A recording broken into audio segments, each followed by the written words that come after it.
This is your place for all things Grand Rapids Griffins and all things Toledo Walleye. This is the Hockeytown West podcast with your host, Brandon Cook, Nick Harrington, and Travis Foch.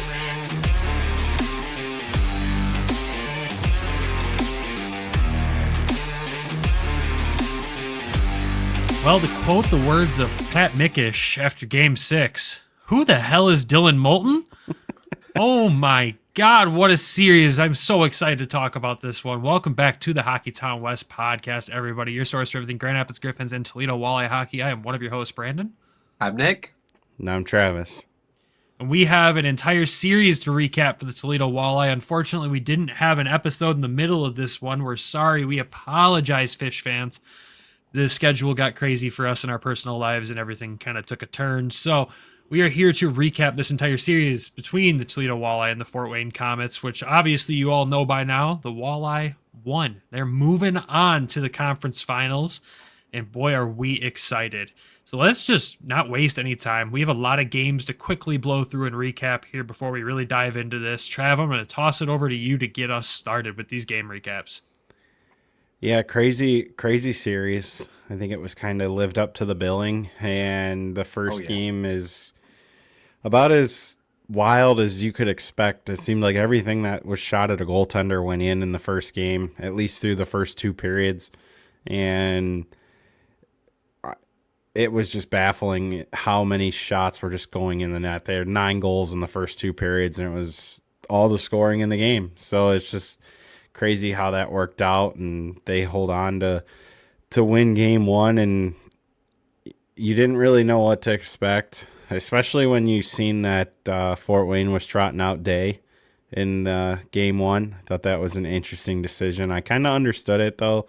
He had a strong finish to the regular season.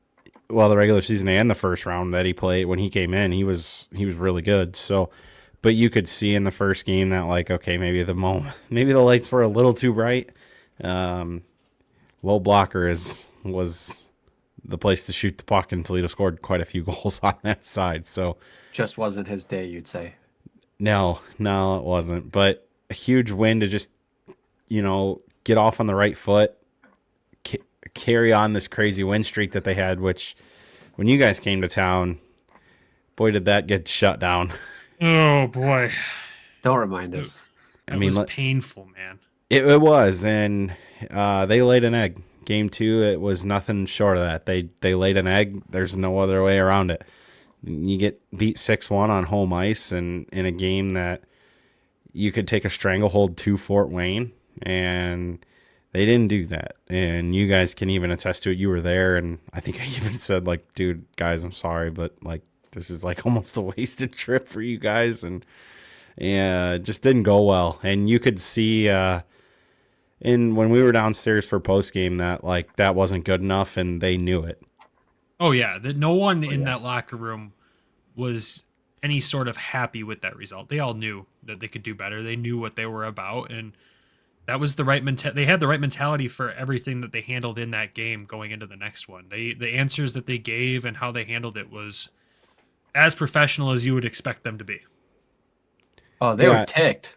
Yeah. Leaving the ice, they were ticked. Like, I was like, whoa, we're usually not there when they're coming off the ice, like with the Griffins. So it was definitely eye-opening to see those guys coming off and being pretty upset about how that game was. Yeah, it's tough because, you lose home ice, right? Like, you've officially lost home ice after 2 games, and to lay an egg like that, it was tough. And I think the biggest thing, like, good teams can stop momentum from rolling into the next game.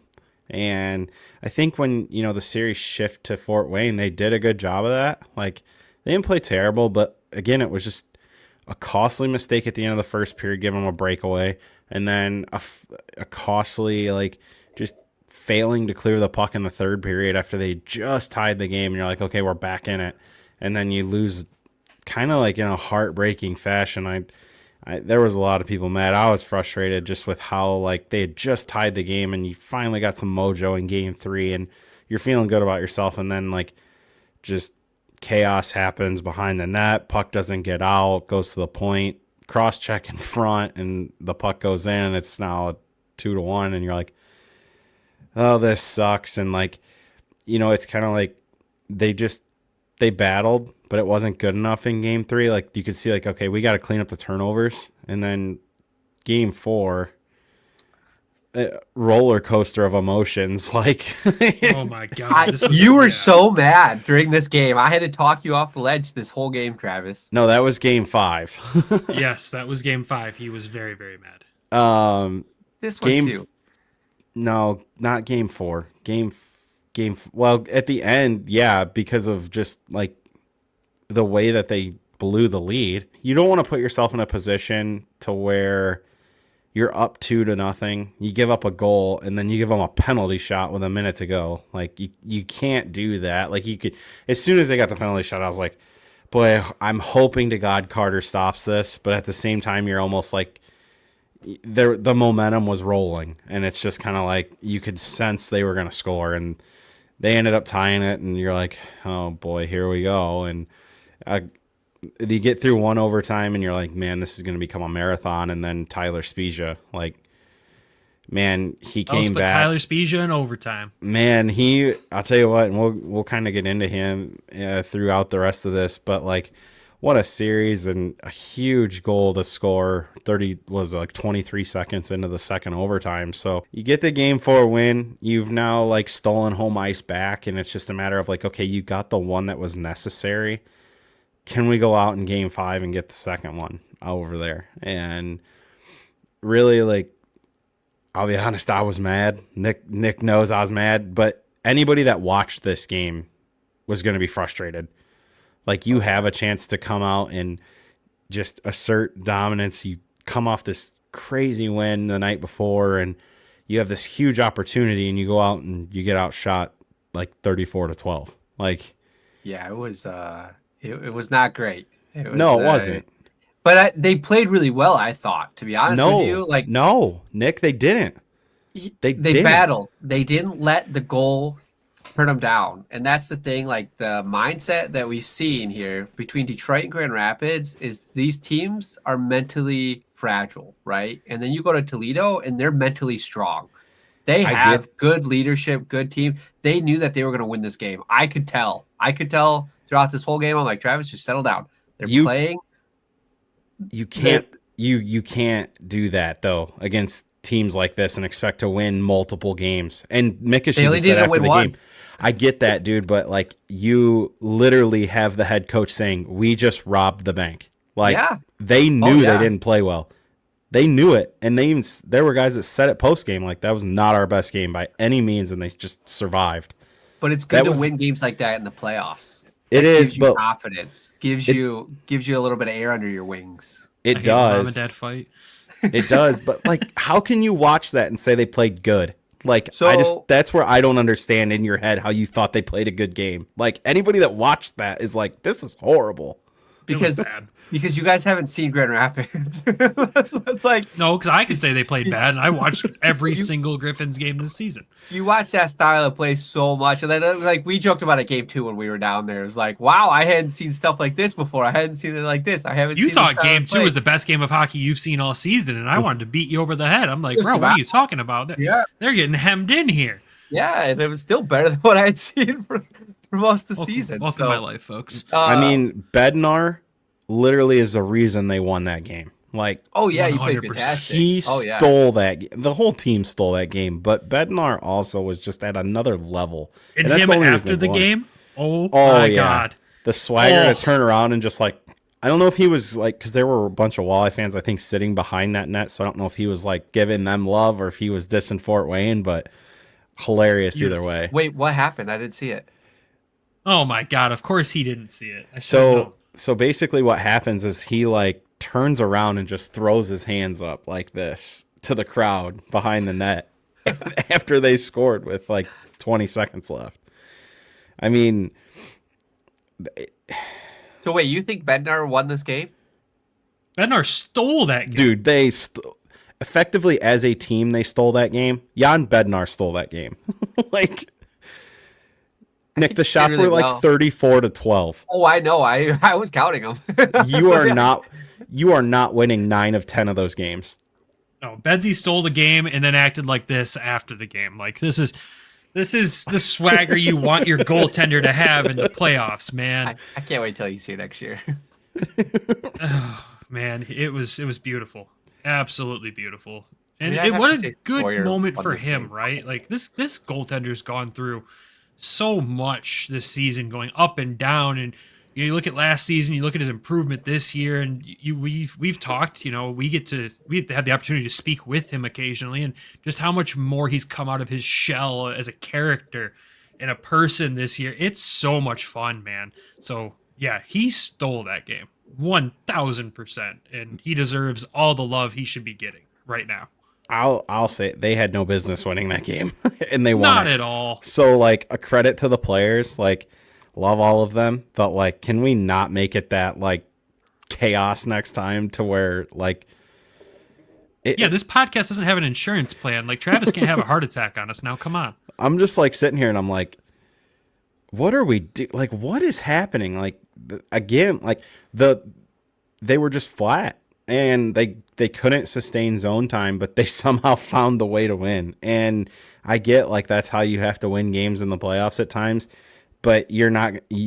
Hopefully, you only have to do that once in the playoffs, and hopefully you can't live on die by that kind of play. And I think they knew that, and they came out in game 6, and they showed that was in the past.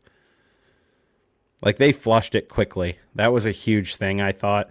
And I think we heard it. I heard it downstairs. Like that was the most complete game in game 6 that they played, and they won 5-3. So yeah, game 6 was it looked like the team that I saw in the game I came down in the first round, where I was like, we both looked at each other and said, who is this team? This isn't the regular season team we've watched. And then you look at this game 5 performance, and it was, oh, they're back. Like this is them. They have figured themselves out again. I mean, a credit to Fort Wayne. Like they game planned very well for what Toledo tries to do, and I thought they took Toledo out of their game in at least 3 of these games, all of game 2 basically. Game 5, parts of game 4, it just wasn't like. It wasn't as dominant. You knew it wasn't going to be as dominant. You just have to like survive, and they survived. They got through it. And if you go back and watch our post games, or the post games from game 6, it's like, what did this series do for you that like can propel you to different outcomes in the future? And like, look, we needed some adversity. And I think a big thing is like, when you get punched in the mouth, how are you going to respond? And like, I cry. Like, they get punched in the mouth in game 2. And like, I thought they probably deserved better in game 3. But again, they had the turnovers and they get punched in the mouth and they lose that game. And then you get punched in the mouth in game 4, blowing the lead like that, and they get off the mat and win.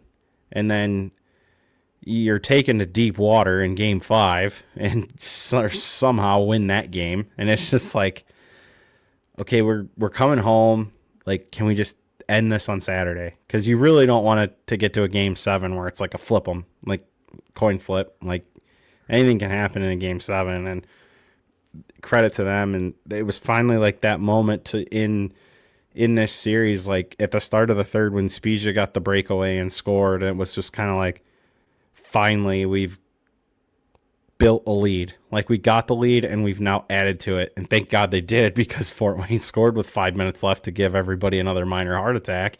And it's like, this kind of goes back to like what we were saying with the Griffins. Like they're a younger team. They got to learn to win. Yeah, there's a lot of guys in the locker room that's been here, been to the conference finals multiple times. But at the same time, they got a lot of young players in Toledo too. So they, for those guys, they got to learn some valuable lessons, and I think they did that in this series. And it wasn't pretty for most of it. It wasn't pretty. Parts of it were, parts of it weren't. But the bottom line is they found a way effectively to just get through this series and pass their biggest test all year, I think.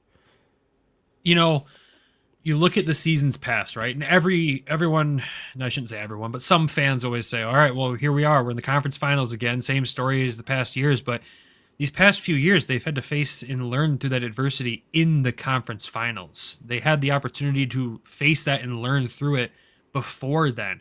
It gives it a different feeling. It's experience that they needed to have to like actually understand what it's going to take in this next round. Like these next 2 rounds are not easy. No matter who you're playing out of these series, they're not going to be easy tasks.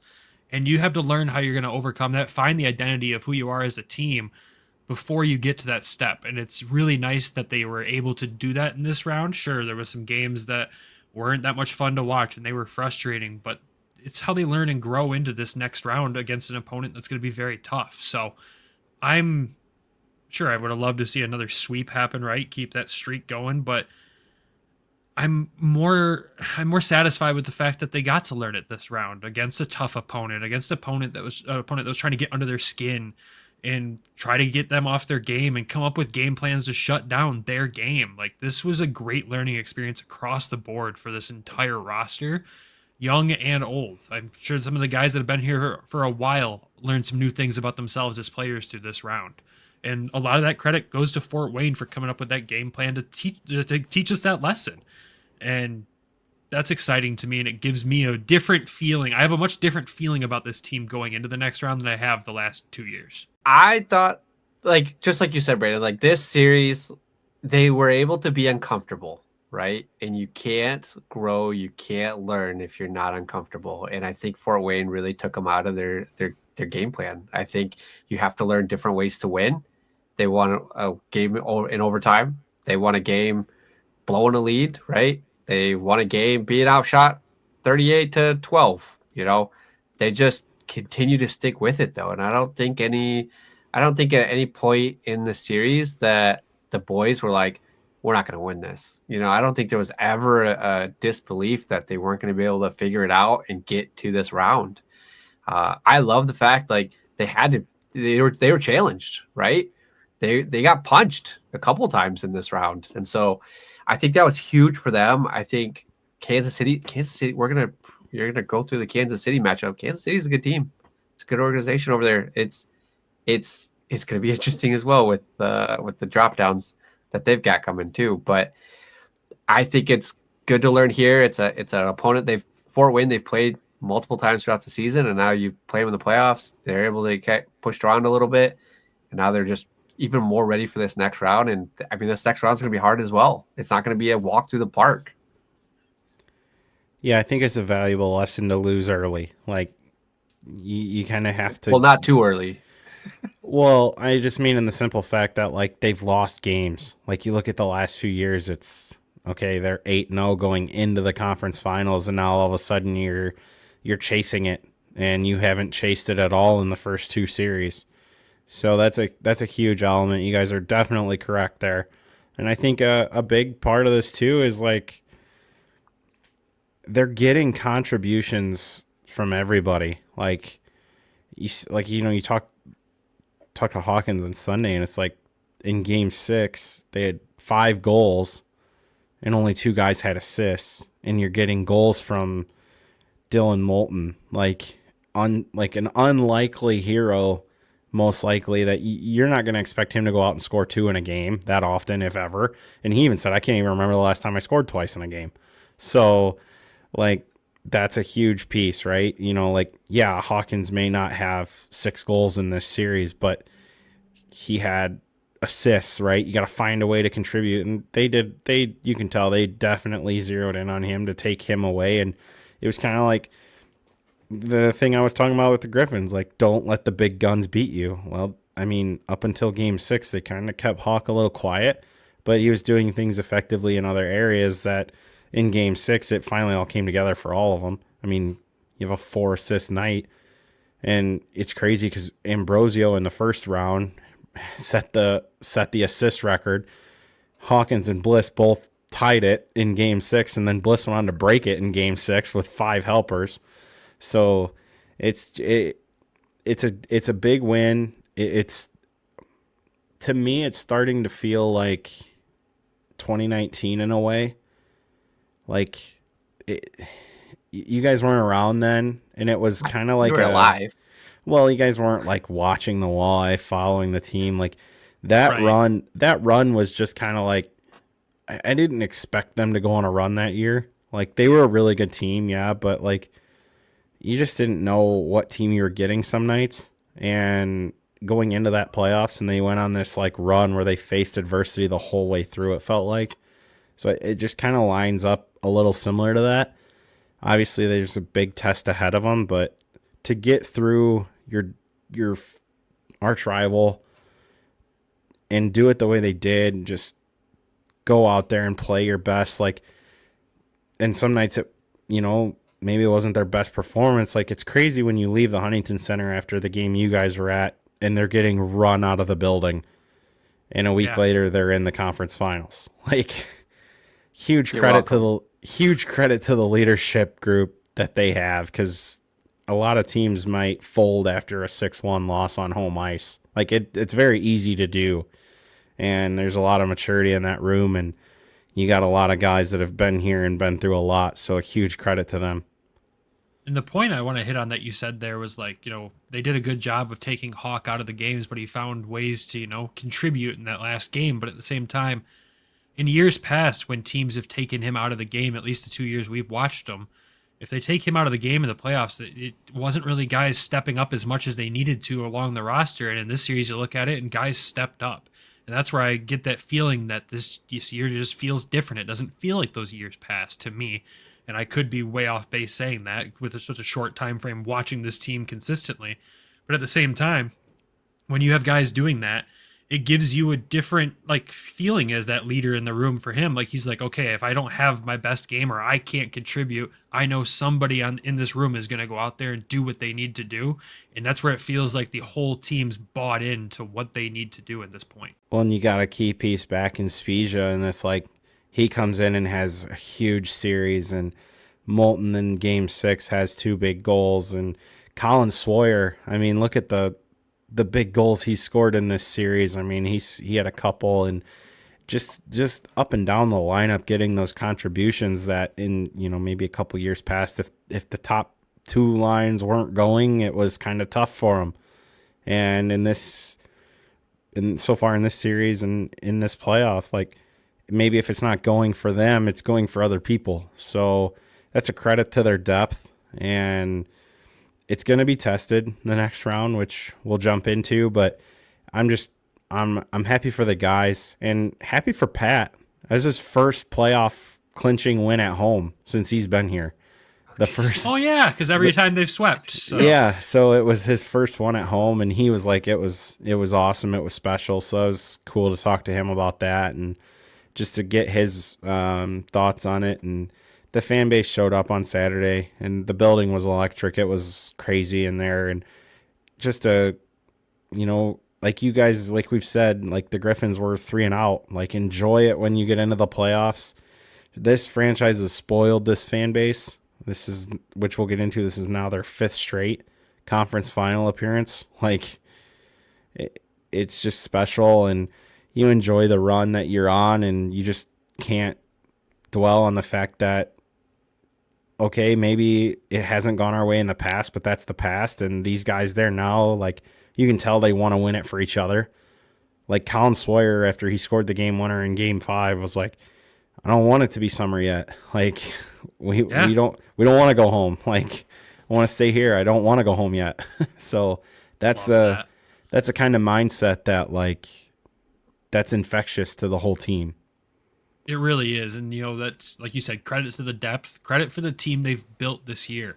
There was so many people just wondering what it would look like, and a lot of the naysayers. And I feel like this team's done a good job so far of silencing a lot of the things they were criticized for in the regular season, in the postseason. So it's exciting. I'm beyond excited to at least to be able to cover some hockey games going on here. Thank God our season of covering live games isn't over, but at the same time, it's just special. Like you know what it does for us when we come down there. We enjoy those experiences more than most of the experiences you get up here as a fan, just because of how amazing this fan base is. So I'm excited to come down next round. I promised you once per round, and I told the boys hopefully I'd see him at least 4 times. So we're going on time number 3 here coming up, and that's exciting to me.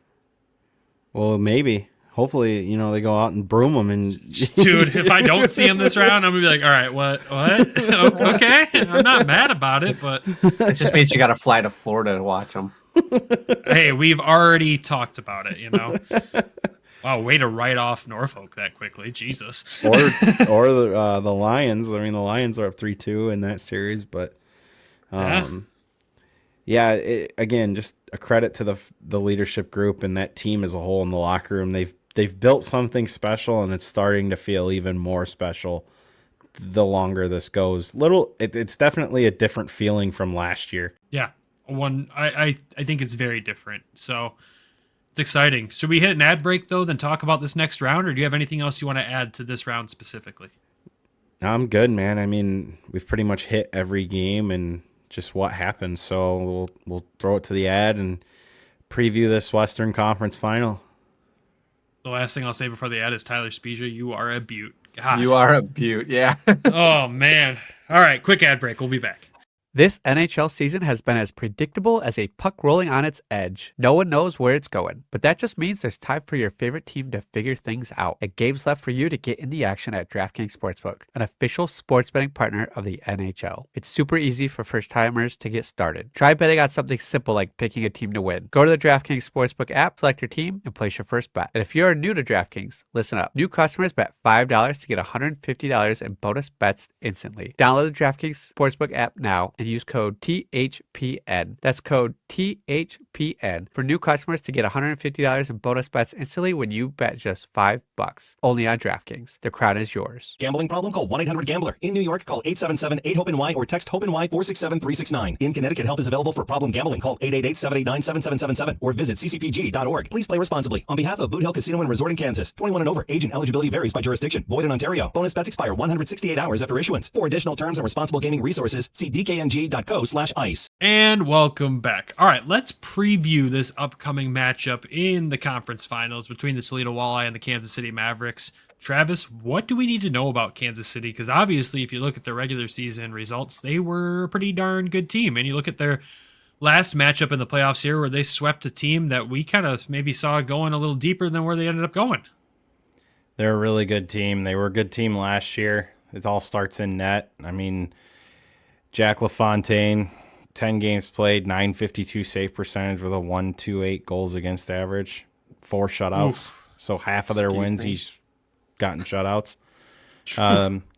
That's a big thing, and Hawk said it too on Saturday after the game. He's like, we're gonna have to get to this goaltender, and he's a really good goalie. He's a really good player. So that's probably one of their most big pieces is him. I mean, he stands off the page. He's very similar to like a Johnson down in Florida. Very similar. Obviously, Johnson outdueled LaFontaine last year in the final. And on defense, they got Marcus Crawford. He had 6 points. He's got 6 points in 10 games. And really, the big guy up front is Cade Brocard. He's only got he's got 7 goals in 10 games. And this year he had 40 and 58 in the regular season. So, like, oof.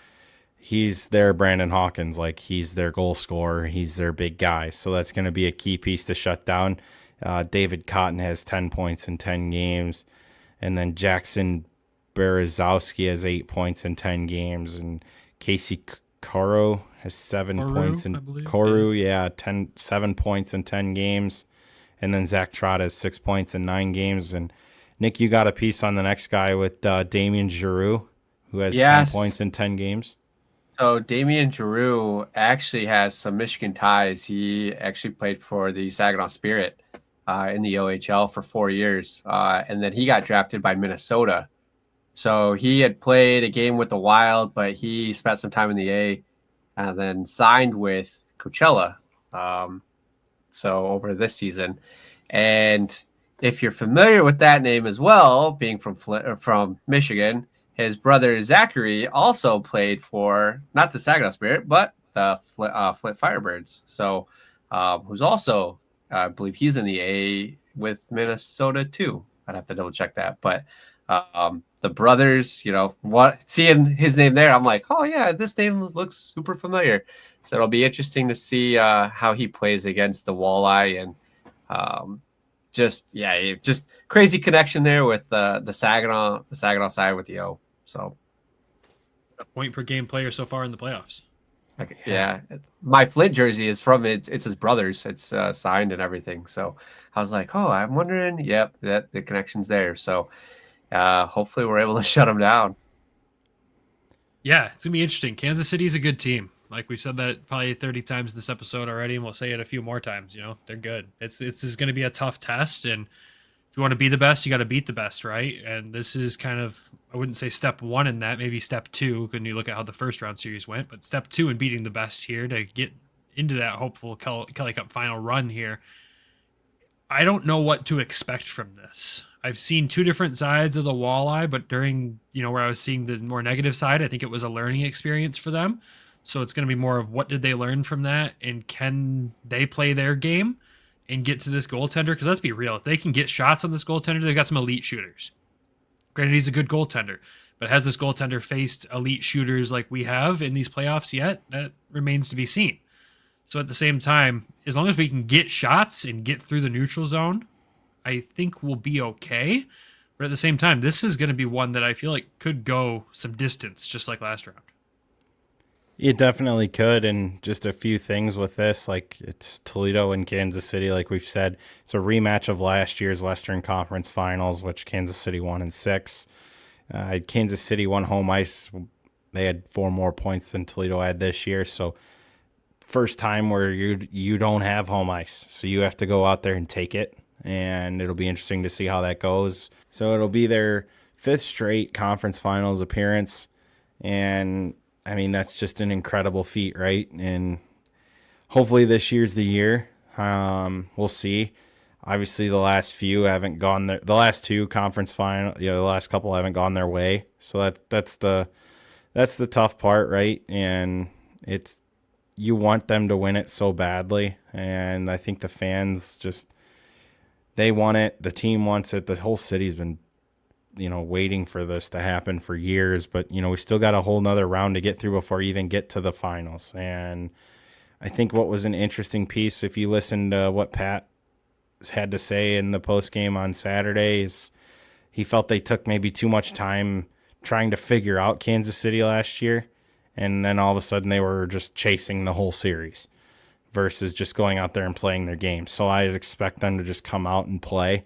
They're not gonna you can look back to last year. They probably run a lot of similar things as to what they did last year. It's the same coach out there. So I think systematically they'll do a lot of things the same. But I just look for Toledo to just kind of get off to their own game and get going in the direction that they want to this year, not chase it. I think that goes back to me kind of saying, like, learning through that adversity in this previous round instead of learning it in this. Like you said, they were trying to figure out Kansas City last year instead of just playing their game. I think they've learned that they don't need to go figure out a team. They just need to go play their game. And just play hockey. It's good to learn that not in the conference finals. So hopefully that does bring a different result from last year. This is all kind of pacing out to be the revenge tour that you wanted, Travis. Let's be real.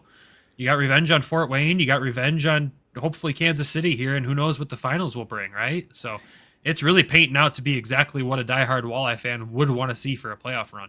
Well, if you want to go and do it, you might as well go against the teams that have kind of ruined it for you the last few years, right? And you got some unfinished business with a few teams left, and hopefully the stars align that way. I think that would be the most poetic way to bring one home.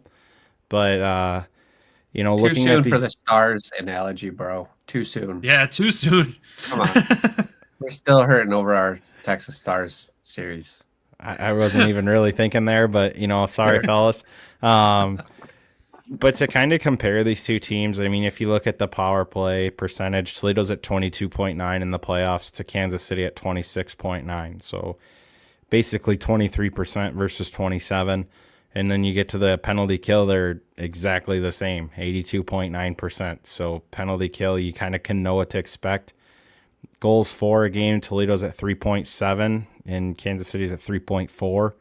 Then you get to the goals against, and this is what I think the biggest thing. This is the storyline, the biggest storyline of the series to me. Goals against 2.8 for Toledo, 1.5 for Kansas City. I think a lot of that for Toledo, though, comes from a little bit of that first round as well, with these goalies kind of learning what these playoffs were going to be like and the team kind of learning all together. So, I mean, if you make those first round games a little closer than they were in some of those, I think it's probably a lot closer than it looks on paper right now. So, yes, it's a storyline, but I don't think it's a storyline to be that concerned over until we're proven otherwise, I guess. I just look at it as like this goaltender basically beat them last year because it seemed like the 2 games that they did win, he wasn't in the net for. And like that makes it difficult, right? So you've got that, like, I'm not going to say like a doubt, but you know it's going to be tough. Like you just go into it knowing it's going to be difficult to score. So you have to take advantages of your situations. When you get looks, you're going to have to convert, and you're going to need timely goals, and they're going to need their goaltenders to make big saves, and they did that in the last series. So they're going to need that to carry on, but they're also going to have to find some goals. I think this team can find some goals. I do too. I'm pretty confident in that. I said it last series, and I'm going to say it again. I'm excited for it. I think it's going to be some really, really fun hockey. There's going to be frustrating nights. There's going to be nights you're going to be like, holy crap, what did we just watch? And there's going to be nights that blow you away. It's cool to see hockey at this level in the ECHL line up to be some of these matchups that have been so thrilling to watch. And the way the Stars appear to be aligning so far, sorry, Nick, it's looking really fun. And if you're a longtime Walleye fan, again, this is exactly what you signed up for and are hoping for. But no matter the result, you've got to be happy with this year. Like you really do. And you just hope it keeps going. We're not ready to go home yet. We're not ready to not watch hockey. We're not ready for it to be summer yet. We're ready to keep going. I want to pose to you each how many games you think this series is going. Travis, go ahead. I'm sure you already have it in your head. I don't. I think Nick should go first. Oh, boy. Are you ready? I'm going to be a Maverick here, and I'm going to go 4 games. Toledo's going to sweep. Oh, Not boy. playing. I think it'll go the full 7. I think it'll go the full 7. I'm hoping it's going to the full 7. I think we're going to see a tight game again, tight series, just like Fort Wayne, just like you had explained there, Brandon. I think it's going to be crazy, and it's going to be fun. It's going to be fun. It's not going to take them that long to figure this team out. If they played them last year, it's the same coach, it's the same systems. There's going to be a couple of wrinkles in the plays, right? A couple of different players, but I think I'm going to go the full 7. I think that's what they need, and I think that's what they need to win the championship. To win it all, they really need to win. It needs to go a long series, and I think we have the players, like top to bottom, to be able to do it. You know, you saw Spies come back the last series and just take over. You've got guys stepping up like Moulton. You got Sawyer stepping up, and you get a good one of these goalies goes on a hot streak too. Like Pat's keeping their workload low to a point, right? Where Kansas City is riding this guy a little bit more than their backup. So it gives a couple different angles, a couple different goalie looks. They haven't seen Carter, right? And they haven't played this team in the regular season. So it's definitely up in the air at that point. But I think I want to see it go 7, and I want to see Toledo take it. Well, obviously. Travis? Yeah. I'm saying 5. I think they go out there and steal 1, and they come home and they take care of home ice. I think back to this last game and how special it was in the Huntington Center. I think the goal is to just go out there and get 1, come home, and you got home ice, and you could take care of your home ice. Because it's a 2-3-2, right? Yep. 2-3-2. It's not a 3-4 like last year. That definitely changes things a little bit. It does. I think I kind of like them starting on the road. I think that's kind of like hey, let's go out here. Let's get one. Hopefully they get game one, and then if you get two, you only got to win 2 of the next 3 at home. Like I'm more confident this year, I think, than I was last year at this time. And I'm gonna go 5. I think they get one on the road and they take care of home ice. Well, Trav took my answer as well of 5. That's what I had in my head before you guys both went. I think it leans more on there's a chip on a lot of guys' shoulders about how the series went last year.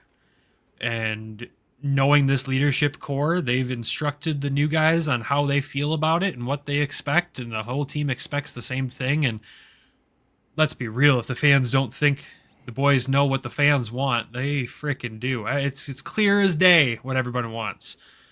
And I think they can ride that chip right through this and do it in 5. And I think you're perfectly spot on there, Travis, to go out there and get one and come home and win it in front of the fans like that. If they can do that, Pat got his first experience clinching a series at home.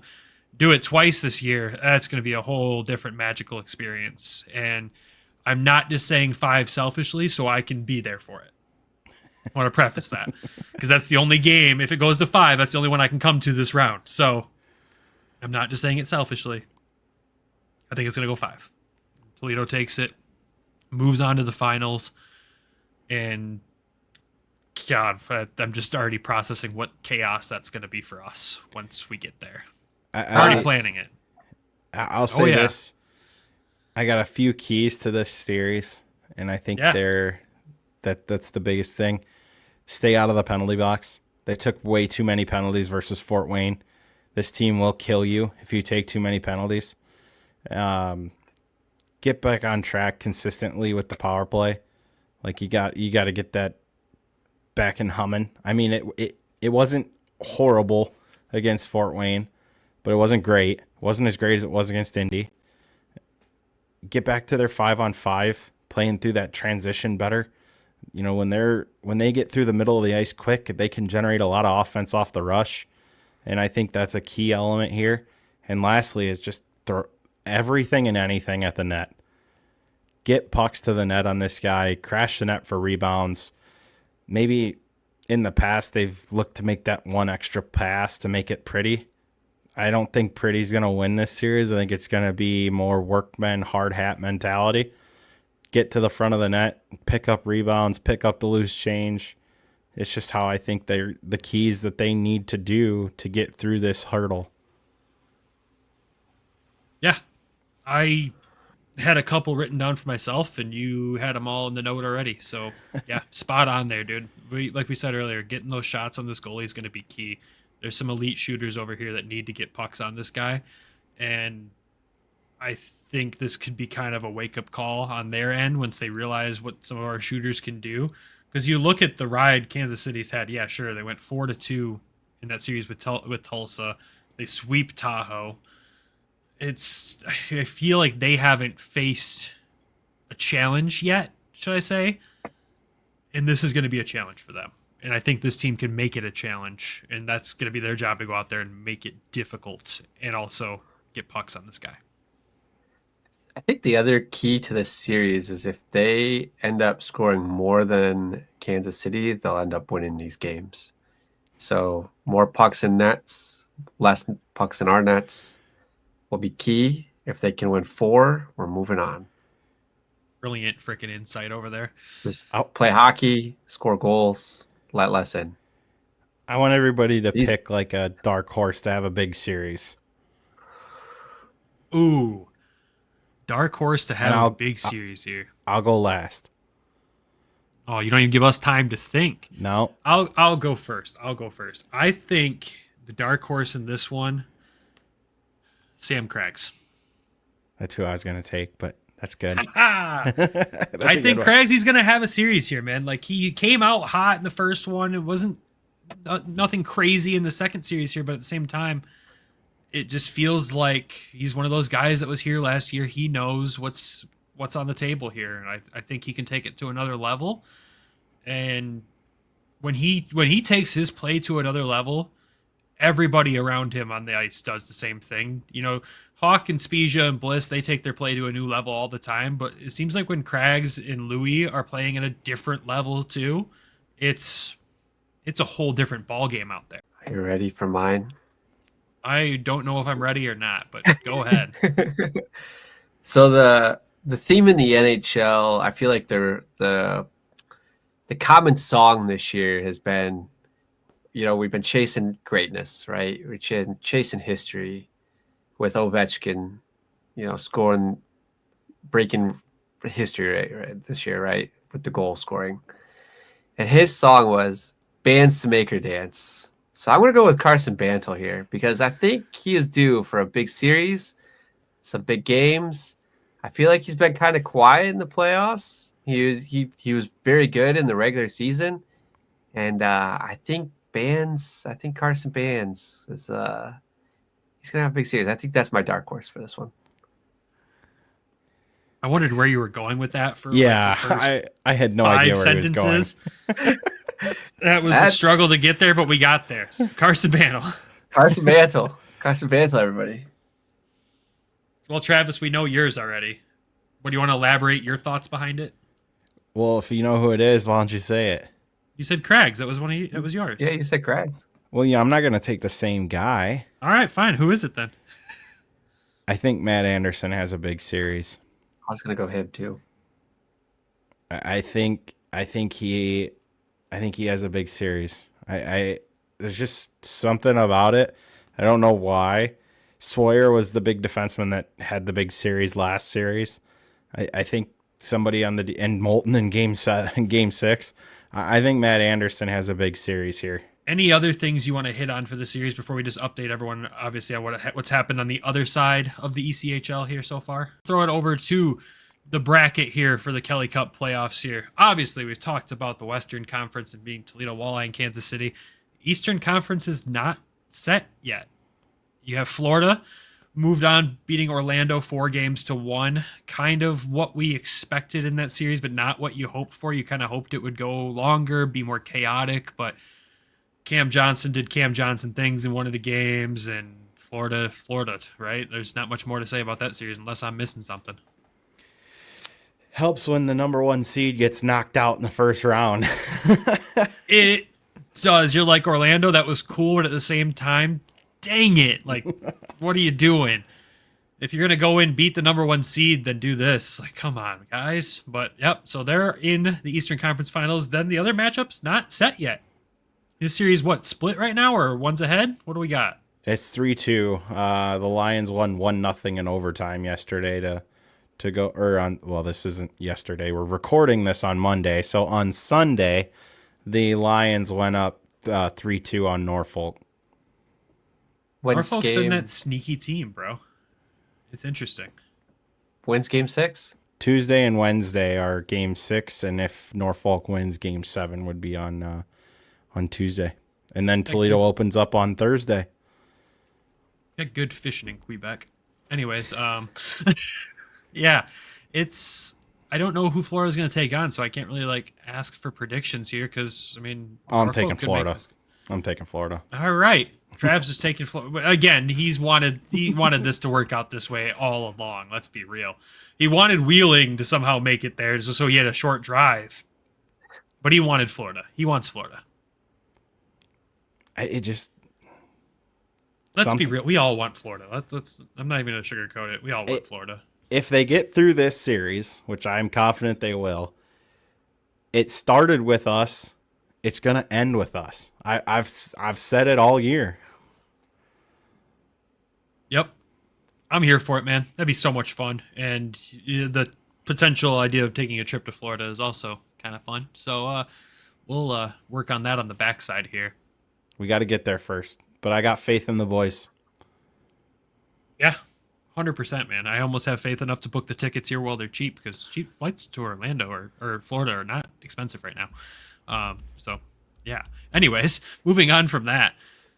Anything else you want to add to this one, man? We got this round coming up. Like you said, it starts Thursday in Kansas City. Obviously, follow on the social pages. We'll have coverage of these games. Travis and I have just jokingly talked about a live stream maybe for Saturday's game. I know Nick will be in Muskegon. I'm not going to that game, but if I have the free time, we might do something. I know we're going to be watching the game either way, so might as well watch it with all you wonderful people. But yeah, I've got nothing else to add to this episode. Me either. Nick, anything? Go Fish. That's the last thing you'd want to add for sure. I'm so excited. I'm just so thankful we still have live hockey to cover. I'm so thankful. Well, with that, folks, we'll wrap this one up. Thank you for tuning into another Toledo Walleye preview recap episode. It's kind of all in the same now.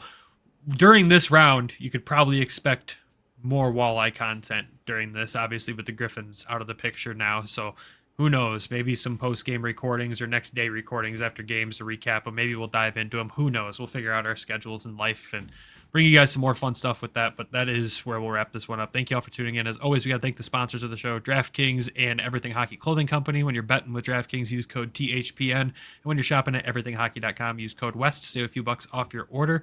And of course, without our Patreon subscribers, though, the show would not be possible. And those currently are...